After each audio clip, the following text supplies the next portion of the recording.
यहाँ पर ये सिखाया नहीं जाता। हमारे यहाँ तो ये सिखाया जाता है कि व्रत 84 कोस में जब कोसी कला पड़े, व्रत 84 कोस में जब कोसी आओ तो कोसी में आने के बाद में उस कौशिक ब्राह्मण की धर्म पत्नी कोसी को याद करना, जिसका पति के शरीर में कौड़ का रोग हो गया, पति ने थाली उठाकर मार दी, डंडा फेंक कर मार दिया। उसके बाद भी पत्नी अपने पति को हाथ की उंगलियां गल चुकी थी तो अपने हाथ से रोटी खिलाती है और अपने हाथ से वस्त्र पहनाती है, अपने पति की सेवा करती है। आज पति ने कहा मेरा मन करता है मैं दर्शन के लिए जाना चाहता हूँ। पत्नी ने कहा चलिए मेरे साथ। पत्नी उसको लेकर चली। चलते चलते पत्नी हाथ पकड़कर जा रही थी, कोसी हाथ पकड़कर जा रही थी और जाते जाते बीच में मंडव ऋषि बैठे हुए थे। इनको इस समय पत्नी ने अपने पति से कहा कि मंडव जी बैठे, थोड़ा सा इधर सड़क पर आओ। और पति कौड़ के रोग में इतना तिलमिला रहा था, इतना तड़प रहा था, उसके स्मरण में नहीं आया और मंडव ऋषि के पास में से निकल कर आया तो चरण मंडव ऋषि पर लग गया। मंडव ऋषि पर जो चरण लगा, लगने से मंडव बाबा क्रोध में लाल हो गए और क्रोध में लाल होकर कह दिया, अरे ओ अंधे, बड़ी बड़ी आंखें होने के बाद भी तू देखकर नहीं चल सकता?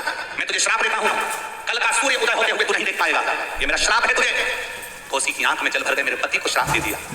मंडव बाबा से कहा बाबा आप श्राप वापस लीजिए। मंडव ऋषि कहते हैं ऐसा पति रखकर क्या करेगी जो कोड़ में ग्रसित है, ऐसा पति रखकर क्या करेगी जो पति तेरे को बर्तन से मारता है, ऐसा पति रखकर क्या करेगी जो पति तुझे अपशब्द करता है, ऐसा पति रखकर क्या करेगी कोसी जो तुझे अपशब्द करता, अपशब्द कह रहा हो, ये पति क्यों? कोसी ने कहा गुरुदेव आप अपना श्राप वापस ले रहे हैं। कोसी कहती है श्राप वापस लीजिए। मंडव जी कहते मैं नहीं ले सकता। कोसी ने भी कह दिया मेरे पति ने मुझे गाली दी, अपशब्द कहा, ताना दिया, आड़ा टेढ़ा बोला, अपशब्द कहे, उसके बाद भी मैंने अपने पति की सेवा करी है। यदि मैंने अपने पति को परमेश्वर मानकर सेवा करी तो मैं भी आज श्राप देती हूं कि कल का सूर्य उदय ही नहीं होगा। सूर्य उदय पर मेरा पति मरना है ना, तो सूर्य उदय ही नहीं होने दो। मंडव ऋषि हंसने लगे। मंडव ऋषि के चेहरे पर मुस्कुराहट आ गई हंसे और हंसते हुए मंडव बाबा ने कहा गजब गजब, जिसका पति अपशब्द कहता हो, ताना देता हो, गाली देता हो, बर्तन फेंकर मारता हो, जूता फेंकर मारता हो, तो पत्नी के मन में कभी तो जिंदगी में गलत भाव आया होगा अपने पति के प्रति, तो तेरे कहने से कुछ नहीं होने वाला। ठीक है। कोसी ने अपने पति को ब्राह्मण को लेकर चल दी, एक वृक्ष के नीचे बैठ गई। दूसरा दिन सूर्य उदय ही नहीं हुआ, तीसरा दिन सूर्य उदय ही नहीं हुआ, चौथा दिन सूर्य उदय ही नहीं हुआ। देवता हाहाकार मच गई, देवलोक में सूर्य क्यों नहीं उग रहा? सारे देवता सूर्य भगवान के पास पहुंच गए। नारायण नारायण सूर्य नारायण ने पूछा क्या है, तुम प्रकट क्यों नहीं हो रहे, उदय क्यों नहीं हो रहे? भगवान के कहां से उदय? वो कोसी है ना, उसने अपने पति के चक्कर में मुझे श्राप दे दिया कि अगर तू उगा तो सोच लेना वहीं आऊंगी। ऊपर श्राप दिया, नहीं उग सकता। सारे देवता एकत्रित होकर भगवान विष्णु के पास में गए, नारायण कुछ करिए। वो कोसी के कहने से उसका पति के चक्कर में उसके पति को मंडव ऋषि ने श्राप दे दिया सूर्य उदय होगा और तेरा पति मरेगा, और कोसी ने श्राप दे दिया कि सूर्य उदय नहीं होगा। मेरा श्राप है, नहीं हो सकता।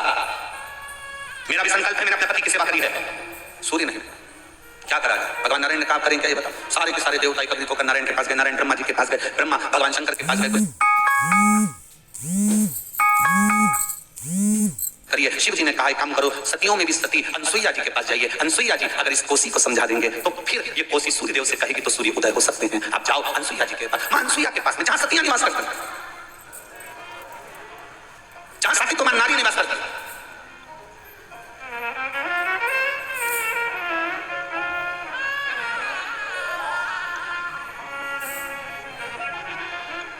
सतियों के उस झुंड में अनसुईया जी बैठी हुई थी। सारे देवताओं ने माता अनसुईया जी से कहा है ब्रह्मा विष्णु और महेश की माता, जिनको आपने पल्ले में झुलाया है मां, आप जाकर कोसी को समझाओ ना कि कोसी सूर्य देवता को उगने दे। अनसुईया जी कोसी के पास पहुंचती हैं। अनसुईया जी ने कोसी से कहा कोसी तू पतिव्रता धर्म का पालन करने वाली पवित्र नारी है, तो मेरे लोक में सात्विक लोक में निवास करेगी, अनसुईया के धाम में आएगी, पर तू सूर्य को क्यों नहीं कहती कि तू प्रकट हो जा, उसको उदय होने देना। कोसी कहती है अगर वो गया तो मेरा पति चला जाएगा, इसलिए सूर्य को उदय नहीं होने दूंगी, मैं उगने नहीं दूंगी। अनसुईया जी ने कहा मंडव बाबा का श्राप है, श्राप निष्फल नहीं हो सकता।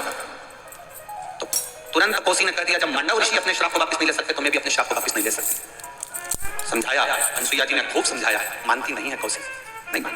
अनसुईया जी वापस गई। भगवान नारायण ने पूछा मां पूछ के आई हो? मां कहने लगी हाँ मैंने पूछा, पर कोसी मानने को तैयार नहीं है। सारे देवताओं ने मिलकर तभी माता अनसुईया जी से कहा मंडव ऋषि के पास जाकर गई, मंडव बाबा के पास में जाकर निवेदन करा, मंडव बाबा आप अपने श्राप को वापस लीजिए। मंडव ऋषि ने श्राप को वापस लिया, और श्राप वापस लेने के बाद भी कोसी ने सूर्य देवता से ये नहीं कहा कि तू उदय हो जा।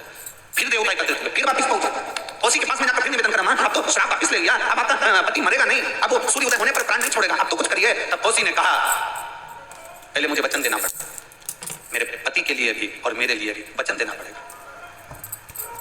मांगो क्या है?